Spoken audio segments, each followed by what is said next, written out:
Goliath, il y a ce qu'il faut éviter. Pour vaincre la situation dans ta vie, cette montagne qui est en face de toi, il y a ce qu'il faut éviter. Il y a des personnes, lorsque la situation se présente à eux, ils ne veulent pas éviter telle situation. Et ils trouvent demain que rien n'a marché. Bien aimé, ce qu'il faut éviter ce matin, pour vaincre le Goliath de ta vie, qu'est-ce qu'il faut éviter? C'est de ça que nous allons parler ce matin. Est-ce que vous êtes prêts? Je vais entendre votre amen plus fort que cela.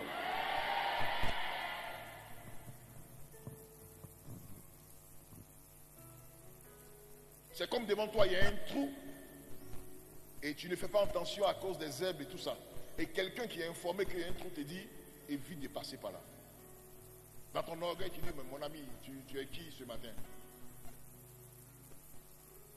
Et on entend un cri, il y a longtemps que tu es tombé là-bas. Mais quand tu sais que la personne est passée par là et te dit, ne rentre pas ici, passe par là pour avoir la victoire, bien aimé, en obéissant humblement à la parole qui t'a été dite, tu vas éviter le pire. La Bible déclare, David, dans sa royauté, il a toujours consulté le Seigneur pour dire, est-ce que la guerre que j'ai menée hier, c'est ce que je mènerai aujourd'hui? Dieu dit non, on change de stratégie. Avec Dieu, c'est le changement de stratégie. Parce que ton ennemi est très malin. Mais en te faisant changer de stratégie, c'est la victoire qu'il prépare pour toi. Alléluia. Donc, qu'est-ce qu'il faut éviter?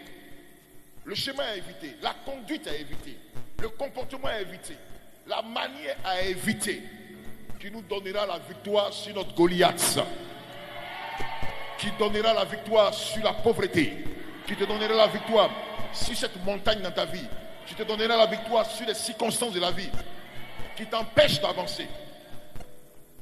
Qu'est-ce qu'il faut éviter?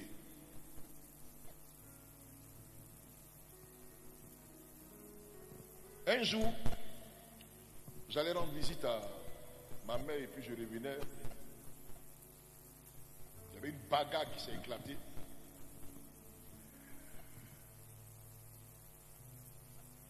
Et il y a des personnes qui donnaient des conseils à la jeune fille qui a été tabassée par son copain. Ses lèvres étaient enflées, blessées, le sang coulait et tout ça.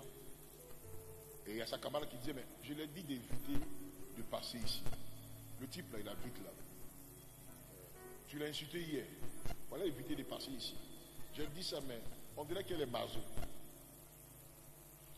Il a tabassé, le sang a coulé. Et il y a quelqu'un qui a dit, mais ceux-là, ils ont l'habitude de vivre ça. 5 minutes après la bagarre, 10 minutes après la bagarre, les deux qui se sont coulés le sang là, ils étaient ensemble. Il y a des gens qui aiment ça. La douleur de la vie. Qui aime souffrir? Qui aime souffrir ce matin? Donc évite un certain nombre de choses et la gloire se manifestera dans ta vie. Est-ce que tu peux dire Amen avec moi? La première des choses à éviter, que David devait éviter, c'est de jamais accepter de se vêtir des vêtements de celui qui a échoué. Le vêtement est juste une présentation d'une personne. C'est-à-dire pour remarquer l'attitude d'une personne ou la gloire d'une personne, c'est par son vêtement. On sait que le vêtement qui fait la personne. Vous voyez? Donc c'est toute une vie en quelque sorte. Donc c'est une vie que la personne te communique. David, étant sur le champ de guerre, il a dit, fils, donne-moi un son léger. Il a dit que lui, il est capable de tuer Goliath. Lisons 1 Samuel, le chapitre 17, le verset 38 à 39. Il dit, lui, il est capable de tuer Goliath. Et qu'est-ce qui s'est passé? Le roi Saül, qui depuis 40 jours n'a pas pu vaincre Goliath, dit au petit, mon vêtement de guerre que j'ai porté là, je vais te donner, tu vas... Attendez. Quelqu'un qui n'est pas habitué à porter vêtements de guerre, il dit, je vais te donner, tu vas porter, et certainement que tu auras la victoire. C'est pour dire quoi? C'est une communication de caractère et de comportement. Il a échoué.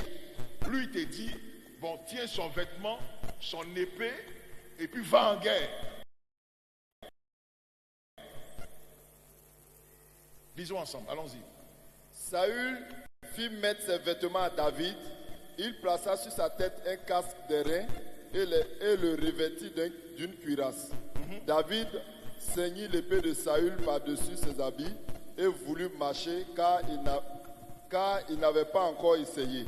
Mais il dit à Saül, je ne puis pas marcher avec cette armure, je n'y suis pas accoutumé. Et il s'en débarrassa. Amen. Il ne pouvait pas marcher. La mue est trop costaud. Bien aimé, quelqu'un qui a échoué, une femme, ça n'a pas marché dans son foyer. Et c'est elle qui veut t'entraîner sur la réussite du foyer. Elle vient d'où?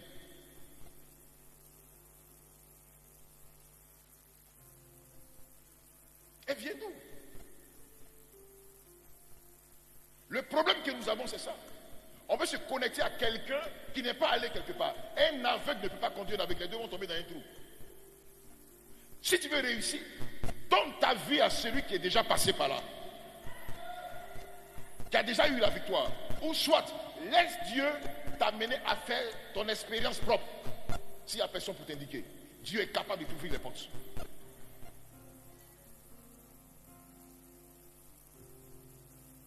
Mais pour quelqu'un qui a échoué, soit il te parle de son échec, il dit fais attention, ou il te donne ses vêtements d'échec. Bien aimé, te transmettre des vêtements d'échec, c'est un caractère qu'il te donne.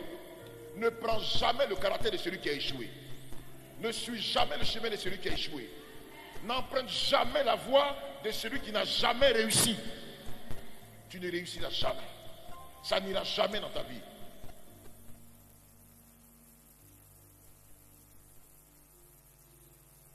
C'est comme dans le chemin pastoral, il y a des personnes qui n'ont pas fait d'exploit, qui ont connu des situations aussi compliquées, et puis bon, eux, à leur tour, ils vont te dire non, tu sais, la vie pastorale, c'est comme ça. Non, non, bien aimé, c'est Dieu qui indique la vie pastorale. C'est lui qui nous conduit. Il y a une bonne conduite d'avoir devant le Seigneur, c'est ça qui nous donne de l'espoir. Si ta soeur, ça n'a pas marché pour elle, cela ne veut pas dire que ça ne marche. Non, bien aimé, ça ne marchera pas pour toi. Ne compare jamais ta vie à la vie de celui qui a fait échec. Parce que c'est mon dévancier, ça n'a pas marché. C'est que ça n'est jamais de la vie, bien-aimé. Chacun a un destin écrit, a une destinée écrite. Si tu veilles sur ta destinée, la gloire de Dieu se manifestera.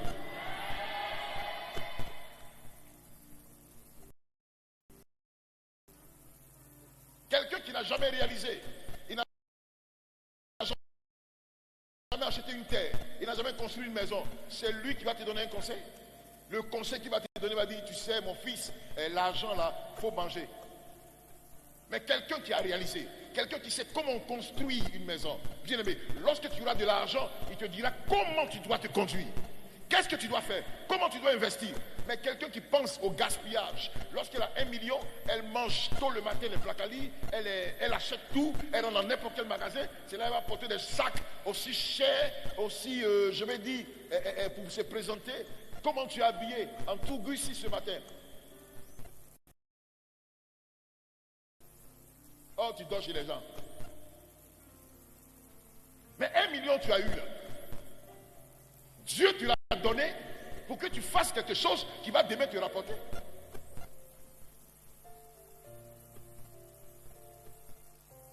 Donc David, l'erreur qu'il a commis, il a pris le vêtement de Saül. Ça pesait tellement.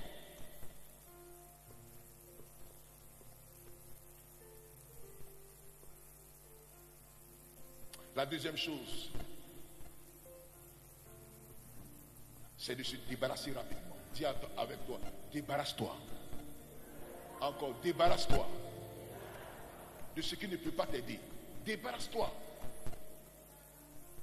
Cesse de suivre cette personne. À qui tu te connectes?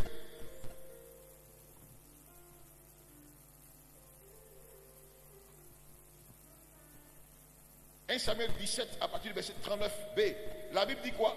David s'est débarrassé rapidement. Mais il ne pouvait que se débarrasser. Mais avec ça, comment il pouvait combattre? C'est lourd, ça pèse, c'est compliqué, c'est trop compliqué.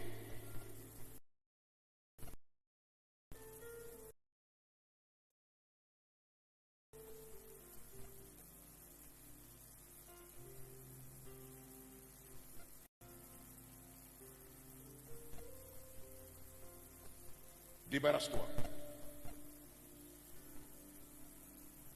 Est-ce que tu es d'accord avec moi ce matin? Si tu es d'accord avec moi, acclame le Seigneur Jésus-Christ.